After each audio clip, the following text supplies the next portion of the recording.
listrik padam nih Pak? Alhamdulillah per tadi jam 7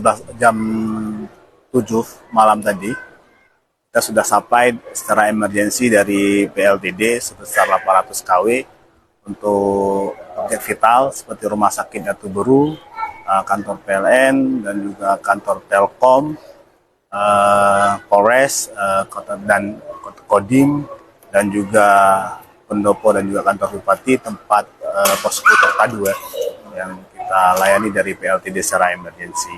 Nah, ini secara BBM yang ada dengan daya 800 kW itu bisa bertahan selama 13 hari, 13 hari ke depan. Untuk secara listrik keseluruhannya itu insya Allah seperti informasi yang kita dapat bahwa pekerjaan jaringan SUTED yang di jalur Biren Pesangan itu sudah mulai dikerjakan, insya Allah bisa kelar di hari Kamis itu atau Kamis atau Jumat itu bisa beroperasi dan bisa langsung disuplai ke GI Takengon dan kita bisa lakukan penormalan secara bertahap.